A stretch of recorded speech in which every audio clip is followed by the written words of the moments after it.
Hello students, optical isomerism ये topic चल रहा था। ऑप्टिकल आइसोमेरिज्म में हम लोग 3D रिप्रेजेंटेशन ऑफ मॉलिक्यूल्स पढ़ रहे थे। लास्ट वीडियो में मैंने ये स्टार्ट कर दिया था, जिसमें wastage formula and Fisher formula का हम लोग बेसिक इंट्रोडक्शन पढ़ चुके हैं। अब हम लोग फिशर प्रोजेक्शन फार्मूला को ही आगे बढ़ाएंगे। फिशर प्रोजेक्शन फार्मूला क्या होता है, हॉरिजॉन्टल लाइन कहां होती है, वर्टिकल लाइन कहां होती है, इसके बारे में मैं आप लोगों को बता चुका हूं, रिपीट नहीं करना है। अब मैं उसको एग्जांपल्स पर, क्वेश्चंस, स्ट्रक्चर्स जब दिए जाते हैं उस पर किस तरह से अप्लाई किया जाता है उस पर फोकस करूंगा। ये मॉलिक्यूल है, 3 डायमेंशनल मॉलिक्यूल है, कायरल कार्बन है, चारों ग्रुप डिफरेंट है और इसका ये मिरर इमेज स्ट्रक्चर है। आप लोग थोड़ा ध्यान से देखें, ये मिरर इमेज स्ट्रक्चर है। ब्लू बॉल के सामने ब्लू है, येलो के सामने येलो है, व्हाइट और रेड, ठीक है। ये एक दूसरे के इनेंशियोमर्स हैं, क्लियर है। अब इस इनेंशियोमर की बात करते हैं, इस पर्टिकुलर आइसोमर की। इस आइसोमर का फिशर फॉर्म देखिए आप। इस आइसोमर के फिशर फॉर्म में ये हॉरिजॉन्टल लाइन है, क्योंकि प्लेन से ऊपर होनी चाहिए आपकी आंखों की तरफ, है ना। और ये वर्टिकल लाइन पर ग्रुप्स मौजूद हैं, आप लोगों को प्लस दिखाई दे रहा होगा। अब आप इस पे ये गौर कीजिए कि इस बॉन्ड एंगल के सामने से आप लोगों को फिशर स्ट्रक्चर दिखाई दे रही है। इस बॉन्ड एंगल के सामने से ऐसे नहीं बनाना है, आपको मना किया था, इसी तरह से बनाना है। इस बॉन्ड एंगल को आप 2 टाइप से देख सकते हैं, या तो इस तरह से या फिर इस तरह से। तो इसी बॉन्ड एंगल के सामने से 2 तरह की फिशर स्ट्रक्चर बन गई, क्योंकि एक कायरल कार्बन में, एक टेट्राहेड्रल कार्बन में 6 बॉन्ड एंगल्स होते हैं और हर बॉन्ड एंगल को 2 तरीके से फिशर स्ट्रक्चर बनाई जा सकती है। तो एक कायरल कार्बन के रेस्पेक्ट में इसकी 12 फिशर स्ट्रक्चर्स बनेगी, जिसको मैं बनाऊंगा। हो सकता है वो देखने में अलग अलग लगे, लेकिन वो किसी ना किसी व्यू से मॉलिक्यूल को रोटेट करके किसी एंगल के सामने से देख के बनाई गई है, क्लियर है। तो इस कंपाउंड की 12 फिशर स्ट्रक्चर्स बनने वाली है। ऐसे ही इसके मिरर इमेज की भी 12 फिशर स्ट्रक्चर बनेगी। इसकी 12 स्ट्रक्चर आइडेंटिकल होंगी, इसकी 12 स्ट्रक्चर्स आइडेंटिकल होंगी, बट इन दोनों की स्ट्रक्चर में से कोई आइडेंटिकल नहीं होगी, क्लियर है। तो ये काफी डिफिकल्ट सिचुएशन आ जाती है कि अगर एक ही कंपाउंड के डिफरेंट स्ट्रक्चर्स बना के दे दिए गई, फिशर स्ट्रक्चर कभी रोटेट करके उसको किसी और व्यू से देख के बना के दे दी गई, तो हम कैसे पहचानेंगे कि ये स्ट्रक्चर उसी की है? क्योंकि है तो ये 4 ही ग्रुप, और वही 4 ग्रुप उन प्लस वाली पोजीशन पे अरेंज करने होंगे हमें। तो वह स्ट्रक्चर आइडेंटिकल की है कि इनेंशियोमर की है, ये पहचानना काफी मुश्किल हो जाता है। तो उसके लिए मैंने कुछ रूल्स बनाए हैं। मैंने नहीं बनाए रूल्स, ये कई एग्जाम्पल्स पे देखे हुए हैं। ये रूल्स हर जगह अप्लाई भी होते हैं, आप लोगों को अच्छी तरह लर्न कर लेने हैं और इन रूल्स को अभी जज नहीं करना है। आगे हम कुछ और कॉन्सेप्ट्स पढ़ेंगे, कॉन्फ़िगरेशन पढ़ेंगे, वो आइडेंटिफाई करना जब आपको आ जाएगा तो ये रूल्स भी आप लोगों को रटने की जरूरत नहीं पड़ेगी, ठीक है। रूल का फर्स्ट पॉइंट आप लिखिए, ये फिशर के लिए अप्लाई होता है। फर्स्ट पॉइंट है, we obtain identical structure. We obtained identical structure by 180 degree rotation, 80 degree rotation of Fisher formula. Fisher formula in the plane of paper, ठीक है। इसका मतलब मैं अभी बता दूंगा। दूसरा है, अगर 90 डिग्री रोटेशन किया जाए तो इनेंशियोमेरिक स्ट्रक्चर बनती है। We obtain enantiomeric structure, enantiomeric structure by 90 degree rotation of Fischer formula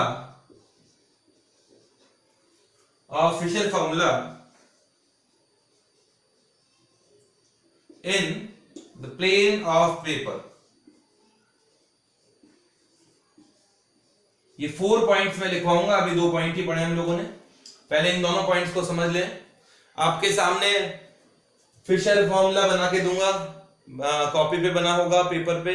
अगर उस फिशर स्ट्रक्चर को आप 180 डिग्री से रोटेट कर दें, बिल्कुल उल्टा कर दें, पेपर के प्लेन से उठाना नहीं है, उसी प्लेन पर स्लिप करते हुए इस तरह से रोटेट कर दें, अगर 180 से रोटेट करोगे तो कंपाउंड आइडेंटिकल स्ट्रक्चर ही बनेगा। फर्स्ट इनिशियल स्ट्रक्चर और ऑपरेशन के बाद में जो आप स्ट्रक्चर बनाओगे वो आइडेंटिकल होंगे। बट अगर 90 डिग्री से रोटेट कर दें तो इनएंशियोमेरिक स्ट्रक्चर मिलेगी। ठीक है, ये तो 2 पॉइंट हो गए। थर्ड एंड फोर्थ पॉइंट समझ लीजिए। अगर एक कायरल कार्बन पे आप ग्रुप्स को एक्सचेंज करते हैं, फिशर स्ट्रक्चर में बात करते हैं, अगर किसी कायरल कार्बन पे आप ग्रुप्स को एक्सचेंज करते हैं तो इवन नंबर ऑफ एक्सचेंज करने पे उसका कॉन्फ़िगरेशन सेम रहता है, वो कायरल कार्बन का कॉन्फ़िगरेशन मतलब वो आइडेंटिकल रहता है। लेकिन अगर आप ऑड चेंजेस करें तो उसका कॉन्फ़िगरेशन चेंज हो जाता है। ठीक है, तो ये लिख लेते हैं, कॉन्फ़िगरेशन के ऊपर आप लोगों को वापस बताऊंगा। पहले थर्ड पॉइंट लिख लीजिए। We obtain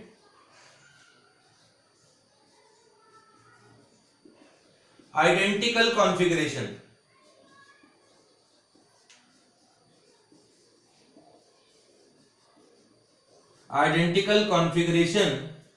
on chiral carbon by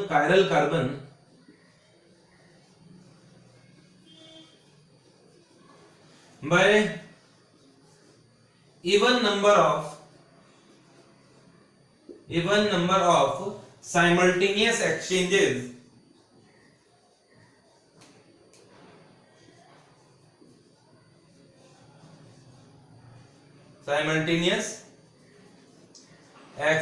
of groups, simultaneous exchanges of chiral carbon. We obtain identical configuration on chiral carbon by even number of simultaneous exchanges of group or atoms। ठीक है, अगर किसी chiral carbon पे on same chiral carbon होना चाहिए, अगर किसी chiral carbon पे आपने इवन चेंजेस कर दिए, 2 बार या 4 बार चेंज कर दिए ग्रुप्स को, तो उसका कॉन्फ़िगरेशन सेम रहता है। अब कॉन्फ़िगरेशन वर्ड बार बार में आ रहा है तो मैं वापस क्लियर कर दूं कि कॉन्फ़िगरेशन जैसे ज्योमेट्रिकल आइसोमर में EZ कॉन्फ़िगरेशन होता है, सिस ट्रांस कॉन्फ़िगरेशन होता है, उसी तरह से कायरल कार्बन के भी 2 कॉन्फ़िगरेशन होता है, एक R होता है, एक S होता है, जिसको आगे हम लोग पढ़ेंगे, पर इसको दिमाग में रखनी है। R का मिरर इमेज S होगा। अगर स्टार्टिंग में ये वाला कंपाउंड R है तो इस पे 2 चेंज करोगे, ग्रुप्स को उठा के एक दूसरे की जगह चेंज कर दोगे तो इसका कॉन्फ़िगरेशन सेम रहने वाला है। और ये रूल कोई जरूरी नहीं है फिशर पे ही अप्लाई हो, ये थर्ड रूल तो हर जगह अप्लाई होता है। किसी भी कायरल कार्बन पे इवन चेंज करोगे तो उसका कॉन्फ़िगरेशन सेम ही रहेगा। अब फोर्थ पॉइंट लेते हैं कि ऑड चेंजेस कर दें तो क्या होगा, तो उसका कॉन्फ़िगरेशन चेंज हो जाएगा। फोर्थ पॉइंट लिखिए,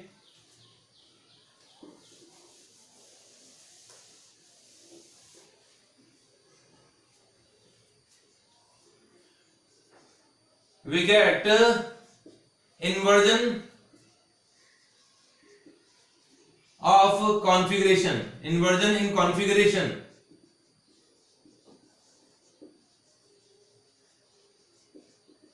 of chiral carbon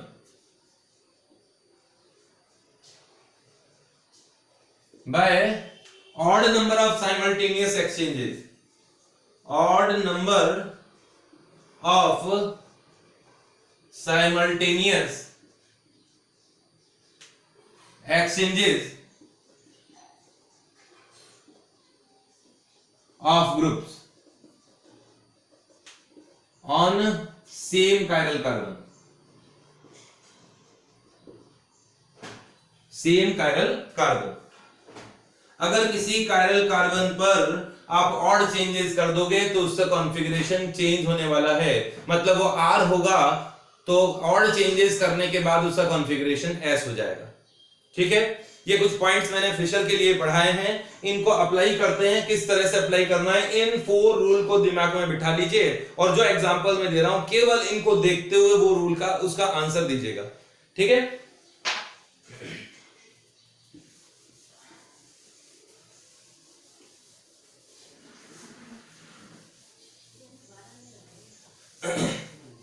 first example है, एग्जांपल नंबर फर्स्ट। यहां मैंने एक कायरल कार्बन, ये रहा एक कायरल कार्बन वाला कंपाउंड, इस पे 4 डिफरेंट ग्रुप रख दिए, Br, H और फ्लोरीन ये रख दिए, ठीक है। ये स्टार्टिंग का कंपाउंड है। इसके रेस्पेक्ट में मैं कुछ चेंजेस करके बता रहा हूं, आप लोग आइडेंटिफाई कीजिएगा कि इनमें रिलेशन क्या है। तो आइडेंटिफाई करने की जरूरत नहीं, पहले मैं जो कॉन्सेप्ट तीनों कॉन्सेप्ट बताए थे चारों, उन्हीं को अप्लाई करूंगा। अगर इस स्ट्रक्चर को 180 डिग्री से रोटेट कर दिया जाए, 180 डिग्री से इस तरह से रोटेट कर दिया जाए, बोर्ड से ऊपर हिलाना नहीं है, उठाना नहीं है, ऐसा नहीं करना है, उठा के यूं इस तरह से चेंज नहीं करना है स्लिप करते हुए। तो अगर इसको 180 से रोटेट करूंगा इस तरह से, तो क्या स्ट्रक्चर बनेगा, ये Cl कहां आ जाएगा, रोटेट होकर नीचे की ओर, ये H ऊपर की ओर, Br आ जाएगा यहां और F आ जाएगा यहां। ये 180 से रोटेशन हो गया। आपको बताया गया 180 से रोटेशन करने से जो स्ट्रक्चर बनती है वो बनती है आइडेंटिकल। ये दोनों स्ट्रक्चर आइडेंटिकल है, भले ही आपको देखने में ना लगे लेकिन है। ये एक स्ट्रक्चर है जिसका 3D स्ट्रक्चर कुछ इस तरह का होगा, उससे फिशर बनाई गई और अब ये स्ट्रक्चर किसी और व्यू से देख के बना दिया गया, ठीक है। हमें वो ये 3D स्ट्रक्चर में देखने से बच जाए इसीलिए रूल पढ़ रहे हैं, ठीक है। आइडेंटिकल को होमोमर्स भी कहा जाता है, होमोमर्स। अगर इसमें मैं 90 डिग्री रोटेशन करूं, ये वाला एरो वैसे रेजोनेटिंग स्ट्रक्चर्स के लिए लगाते हैं, बट मैं आपको यहां रिलेशन बताने के लिए यूज कर रहा हूं। अगर इस स्ट्रक्चर को 90 डिग्री से रोटेट किया जाए, जैसे इस तरफ करो या एंटी क्लॉकवाइज डायरेक्शन में करो, कोई फर्क नहीं पड़ता, मैं क्लॉकवाइज में कर रहा हूं। तो 90 डिग्री रोटेशन करने से ये Cl आ जाएगा इस जगह, यहां आएगा Br, इस जगह H और यहां F, ठीक है। मैंने आपको कहा था अगर इस तरह से 90 से रोटेट करते हैं तो क्या स्ट्रक्चर बनती है, इनेंशियोमर। तो ये दोनों एक दूसरे के इनेंशियोमर्स हैं, क्लियर है। अगर इस पे odd number of simultaneous change कर दूं या इवन चेंज कर दूं, लो भाई इवन चेंज करता हूं, इवन चेंजेस, अब आप पूरा नहीं लिख रहा हूं, इवन चेंज है।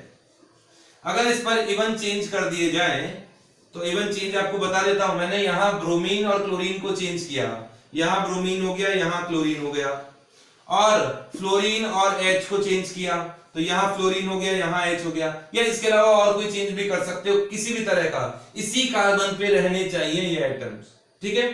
तो यहां मैंने यहां कर दिया फ्लोरीन और यहां हो गया H। कितने चेंज किए, 2 चेंज किए। तो ये स्ट्रक्चर और ये वाली इनिशियल स्ट्रक्चर एक दूसरे की आइडेंटिकल है, ये एक दूसरे के आइडेंटिकल हैं। अगर इस पर मैं ऑड चेंजेस करूं, ऑड चेंज, देखिए ऑड चेंज में एक ही कर देता हूं, फ्लोरीन और H को चेंज कर देता हूं, यहां H हो गया, यहां फ्लोरीन हो गया, एग्जांपल नंबर फर्स्ट था। तो इनको चेंज किया नहीं, ब्रोमीन और क्लोरीन को, तो केवल ऑड चेंज करोगे ना किसी कायरल कार्बन पे ग्रुप्स को, तो उस केस में क्या बनता है, उसका कॉन्फ़िगरेशन चेंज हो जाता है। अब कॉन्फ़िगरेशन का मतलब अगर ये R कॉन्फ़िगरेशन वाला कंपाउंड है तो ये S कॉन्फ़िगरेशन वाला कंपाउंड बन जाएगा। R का मिरर इमेज होता है S, तो S के हिसाब से ये क्या बन जाएगा, इनेंशियोमर बन जाएगा, क्लियर है। एक और एग्जांपल लूंगा 1 कायरल कार्बन के लिए, फिर हम 2 कायरल कार्बन की बात करेंगे। इसे आप लोग अच्छी तरह लिख लीजिए, वीडियो पॉज कीजिए, इसे लिखिए, मैं इसे मना करूंगा।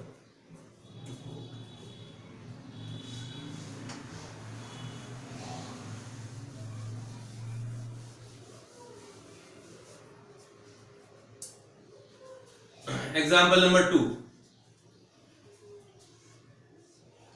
वही एग्जाम्पल है, ज्यादा कुछ चेंज नहीं कर रहा, वही CH3 है, यहाँ PH है, यहाँ Cl है और यहाँ Br है, ये स्टार्टिंग का कंपाउंड है, इसका रिलेशन हम लोग आइडेंटिफाई करते हैं। आप लोग बताइए कि इस पे मैंने कितने चेंज किए हैं। यहां मैंने Br रख दिया, यहां मैंने Cl कर दिया, यहां मैंने मिथाइल रखा है, यहां मैंने पीएच रखा है। ठीक है, कुछ चेंज किए हैं। अब आप देखो इस पे रिलेशन क्या होना चाहिए। इसमें इस जगह मैंने पीएच कर दिया है, यहां Cl है, यहां Br है और यहां CH3 है। कितने चेंज हुए हैं, ऑड या इवन, ये पहचानने हैं। और इस कंपाउंड पे भी कुछ चेंजेस कर रहा हूं। इसमें CH3 को इस जगह कर दिया है, यहाँ PH है, यहाँ Cl है और यहाँ Br है। इन तीनों में आप लोगों को रिलेशन बताना है कि क्या रिलेशन है। एक कायरल कार्बन होता है तो इस तरह से चेंज करने से या तो इनेंशियोमर बनते हैं या आइडेंटिकल रहता है, अगर एक ही कायरल कार्बन हो तो। अगर एक से ज्यादा कायरल कार्बन हो तो उसमें डायस्टीरियोमर की पॉसिबिलिटी भी आती है। तो आप लोग कीजिए, वीडियो पॉज करके इसे सॉल्व कीजिए। अब मैं इसको करूंगा, आप लोगों ने कर लिया होगा। इस पे देखिए कितने चेंज हुए हैं। पीएच तो वही है, चलो इसको तो डिस्टर्ब किया नहीं हम लोगों ने। Br यहां आया ना, तो Br यहां किया और Cl यहां किया, एक चेंज। फिर Cl को यहां किया, मिथाइल को यहां किया, दो चेंज। तो दो चेंजेस हो गए। इस पे टू चेंजेस करने से कॉन्फ़िगरेशन सेम रहता है। इसका मतलब ये R है तो ये भी R है, ये दोनों एक दूसरे के आइडेंटिकल फॉर्म है। इन दोनों में इवन चेंज हुए थे, ये दोनों आइडेंटिकल है। ठीक है, इन दोनों में कंपैरिजन कीजिए। इसमें पीएच नीचे है, ठीक है, पीएच को यहां किया, Cl को यहां किया, एक चेंज। और वापस देखते एक बार, पीएच को यहां किया, Cl को इस जगह किया, तो पीएच तो सही जगह आ गया, यहां Cl है। फिर Cl को यहां करूं, CH3 को यहां किया, दो चेंज हो गए। फिर CH3 को यहां किया और Br को यहां किया, तीन चेंज हो गए। 3 चेंजेस हुए हैं इस कंपाउंड में। 3 चेंजेस से कॉन्फ़िगरेशन चेंज हो जाता है, मतलब ये एक दूसरे के इवन चेंज इनेंशियोमर हो गए। ये दोनों एक दूसरे के ऑड चेंज करने से बने, ऑड नंबर ऑफ चेंजेस हैं, और ये एक दूसरे के इनेंशियोमर है। एक बार और चेक कर लीजिए, यहां पीएच है और Cl ऊपर है ना, तो फर्स्ट पीएच को यहां किया, Cl को यहां किया, पीएच को नहीं डिस्टर्ब करूंगा। फिर Cl को ऊपर किया, मिथाइल को यहां किया, दो चेंज हो गए। फिर मिथाइल को इस जगह और Br को यहां, तीन चेंज करने से ये कंपाउंड बना है। इसका मतलब इनेंशियोमर होगा। इसे चेक करते हैं। पहले एक स्टैग्नेंट पोजीशन चेक कर लेते हैं, कोई नहीं है, ठीक है। यहां Br है, Br को नीचे करते हैं। Br को नीचे किया, Cl को यहां किया, एक चेंज। फिर Cl को इस तरफ किया, पीएच को यहां किया। वापस करता हूं, Br यहां नीचे है ना, तो पहले इसको स्थिर कर देते हैं, इसको फिक्स कर देते हैं। Br को नीचे किया, Cl को यहां किया, एक चेंज। फिर यहां Cl है, फिर Cl को इस तरफ किया, पीएच को यहां किया, दो चेंज। फिर पीएच को ऊपर किया और मिथाइल को यहां किया, तीन चेंज। 3 चेंज से बनता है, इसका मतलब ये भी ऑड चेंज से बनने वाला है, इसलिए ये भी इनेंशियोमर है। समझ में आ गया होगा एग्जांपल। ये हो गया एक कायरल कार्बन के लिए। अब लेते हैं 2 कायरल कार्बन के लिए। इसे आप लोग कॉपी कर लीजिए। 2 कायरल कार्बन के केसेस कुछ ज्यादा बनेंगे।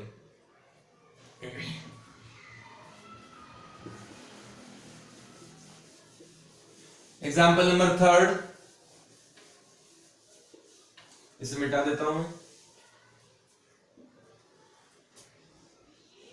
थर्ड एग्जाम्पल में ये स्टार्टिंग में एक कंपाउंड लिया और इससे रिलेशन निकालेंगे हम लोग। यहां हेलोजेंस है, ब्रोमीन, क्लोरीन और फ्लोरीन, H, D और मिथाइल। ये एक कंपाउंड स्टार्टिंग में दिया हुआ है, और इससे रिलेशन में आप लोगों को पहले रूल्स बताऊंगा। जो रूल मैंने आप लोगों को 4 पॉइंट्स लिखाए थे, उनको अप्लाई किस तरह से करते हैं। अगर इस स्ट्रक्चर को 180 डिग्री से रोटेट कर दिया जाए तो आइडेंटिकल स्ट्रक्चर बनेगा। तो 180 डिग्री से रोटेट कैसे करना है, इस तरीके से। तो क्या बनेगा बताना, यहां नीचे होगा Br, ये डी पलट के ऊपर आ जाएगा इस जगह, और जो लेफ्ट साइड में थे वो ग्रुप राइट साइड में हो जाएंगे, राइट वाले लेफ्ट में हो गए, ऊपर वाला कार्बन नीचे की तरफ आ गया। तो यहां इस पोजीशन पर ये फ्लोरीन आ जाएगा लेफ्ट साइड, राइट साइड में आएगा, ये क्लोरीन लेफ्ट साइड में आ गया।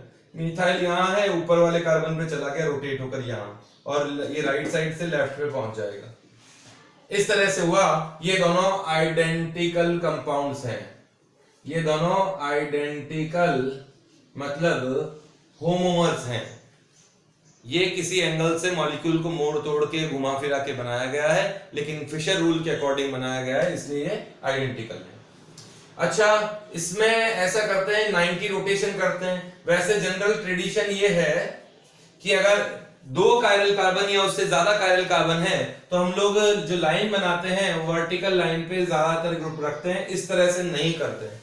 अगर कर दिया जाए तो गलत नहीं है, फिर भी ये इस तरह से रिप्रेजेंट नहीं करना चाहिए, तो मैं भी आप लोगों को गलत तरीका नहीं बताऊंगा। हाँ, अब मैं ग्रुप चेंज की बात करता हूं। यहां आप थोड़ा सा ध्यान दीजिएगा, मैंने कहा था एक कायरल कार्बन R है तो उसका मिरर इमेज S होता है, लेकिन इस कंपाउंड में 2 कायरल कार्बन है, इसका कॉन्फ़िगरेशन RS में से कुछ होगा और इसका कॉन्फ़िगरेशन भी RS में से कुछ होगा। अगर मान लेते हैं कि इसका कॉन्फ़िगरेशन भी R है और इसका कॉन्फ़िगरेशन भी R है, और दूसरे मॉलिक्यूल में भी कॉन्फ़िगरेशन RR हो चेंज करने के बाद में, तो वो आइडेंटिकल होते हैं। कहने का मतलब जब इन दोनों कायरल कार्बन का कॉन्फ़िगरेशन सेम होता है तो आइडेंटिकल होते हैं। इन दोनों का ही कॉन्फ़िगरेशन जब चेंज हो जाएगा तो ये इनएंशियोमर बन जाएगा। और अगर ऐसा हो कि एक कायरल कार्बन का कॉन्फ़िगरेशन तो चेंज हो जाए और दूसरे का कॉन्फ़िगरेशन चेंज ना हो तो वो डायस्टीरियोमर बनेगा। ये केवल 2 कायरल कार्बन के लिए नहीं है, ऐसा और में भी हो सकता है। मान लीजिए किसी कंपाउंड में 5 कायरल कार्बन है और पांचों के पांचों का कॉन्फ़िगरेशन मतलब RS से मतलब है, जिसे हम लोग ऑड और इवन चेंज से भी देख सकते हैं। अगर उन पांचों का कॉन्फ़िगरेशन सेम है, आइडेंटिकल रहेंगे। अगर उनमें से पांचों का कॉन्फ़िगरेशन चेंज हो गया, ऑड चेंज हो गए सभी के ऊपर, ऑड चेंज होने से कॉन्फ़िगरेशन चेंज हो जाता है, तो वो क्या बन जाएगा? इनएंशियोमर। और इसके अलावा और कोई ग्रुप्स को चेंज करोगे उसी कायरल कार्बन पर तो डायस्टीरियोमर बनने वाला है। ठीक है, जैसे इस एग्जांपल में मैं ऊपर वाले कार्बन पे 2 चेंज कर देता हूं। इस कायरल कार्बन पे मैंने 2 चेंज किए, Br को यहां लगा दिया, Cl को ऊपर, फिर Cl यहां, F यहां, फिर H यहां कर देता हूं, मिथाइल यहां कर देता हूं और D यहां कर देता हूं। ध्यान से देखिए इवन चेंज हुए हैं कि नहीं हुए। इस एग्जांपल में ऊपर वाले कार्बन को ध्यान से देखिए, इसमें फ्लोरीन ऊपर लगा है ना, फ्लोरीन यहां किया, Br यहां हुआ 1 चेंज, फिर Br इस तरफ किया, Cl यहां हो गया 2 चेंज। 2 चेंज ऊपर हुआ है, या तो कोई चेंज ना करे तब भी कॉन्फ़िगरेशन सेम होता है, या इवन चेंज करे तब भी कॉन्फ़िगरेशन सेम होता है। तो इस कार्बन का तो कॉन्फ़िगरेशन सेम है। ठीक है, नेक्स्ट इसको देखिए, यहां H है ना नीचे, तो H यहां और D यहां 1 चेंज, फिर D इस जगह और मिथाइल इस जगह 2 चेंज। 2 चेंज यहां भी हुए, इस पर भी कॉन्फ़िगरेशन सेम है। जब दोनों कायरल कार्बन का कॉन्फ़िगरेशन सेम है तो वो आइडेंटिकल होगा, तो वो आइडेंटिकल होगा। मैं यहां थोड़ा सा स्ट्रक्चर छोटा बनाऊंगा, ध्यान से देखिए। इसमें इस कार्बन पर मैं एक चेंज कर रहा हूं, यहां Cl किया या Br किया, Cl इस जगह, Br यहां, फ्लोरीन को वहीं रहने दीजिए। और इस कायरल कार्बन पे मैं कोई चेंज ही नहीं करता हूं, तो मतलब समझिएगा, ऊपर वाले कायरल कार्बन पे मैंने एक चेंज किया है, मतलब उसका इसका कॉन्फ़िगरेशन चेंज हो गया है। और अगर इसमें कोई चेंज ही नहीं किया तो इसका कॉन्फ़िगरेशन तो आइडेंटिकल है। तो ये वाला कॉन्फ़िगरेशन, ये तो कायरल कार्बन तो सेम रहा, और ये कायरल कार्बन का कॉन्फ़िगरेशन चेंज हो चुका है। इसका मतलब जब एक का ही कॉन्फ़िगरेशन चेंज हुआ तो डायस्टीरियोमर बनेगा। तो ये दोनों कंपाउंड एक दूसरे के क्या हैं? ये वाले एक दूसरे के डायस्टीरियोमर है। डाया लिख देता हूं, याद रहेगा, समझ में आ जाएगा। ठीक है,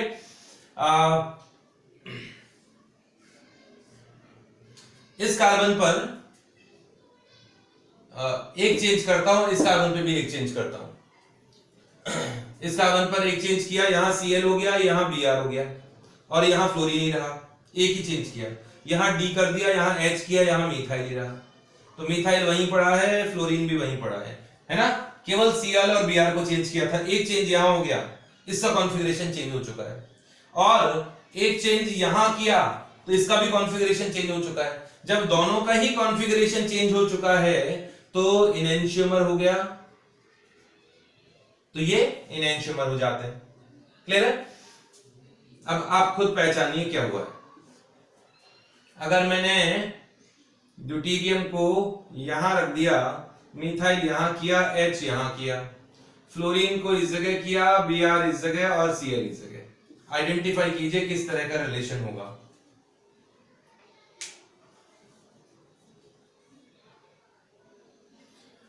देखिए अब यहां क्लोरीन है और ये क्लोरीन है, उसी जगह पड़ा हुआ है, केवल आपने ब्रोमीन ऊपर ले गए ना, तो ये ब्रोमीन ऊपर आया, फ्लोरीन यहां आया, एक चेंज हो गया इस जगह। इसका और इसका कॉन्फ़िगरेशन सेम नहीं है, डिफरेंट कॉन्फ़िगरेशन है। और यहां कॉन्फ़िगरेशन देखिए कि अगर H यहां किया और D यहां किया, एक चेंज, और फिर मिथाइल और D को चेंज किया, दो चेंज, तो इसमें कॉन्फ़िगरेशन चेंज हो गया है। सॉरी, इसका कॉन्फ़िगरेशन सेम रहा क्योंकि इन दोनों में odd even number of changes हैं और इन दोनों में ऑड नंबर ऑफ चेंजेस हैं। ऑड चेंज होने से कॉन्फ़िगरेशन चेंज हो गया, इवन चेंज होने से कॉन्फ़िगरेशन सेम है। इसका सेम है, इसका कॉन्फ़िगरेशन डिफरेंट है, ये दोनों भी डायस्टीरियोमर हुए। तो काफी एग्जांपल ले लिए मैंने इसके अंदर। एग्जांपल तो 3 लिए, लेकिन कॉन्सेप्ट आप लोगों को काफी अच्छी तरह समझाने की कोशिश की है। आप लोगों को अगर कहीं कंफ्यूजन है, जनरली इसमें स्टूडेंट्स को कंफ्यूजन होता ही है, तो आप लोग वीडियो को वापस रिपीट कर करके देखिए जब तक आप लोगों को समझ में ना आ जाए। इससे रिलेटेड कुछ एग्जांपल और लेने वाला हूं नेक्स्ट वीडियो में, टाइम काफी ज्यादा हो गया है। Okay, thank you.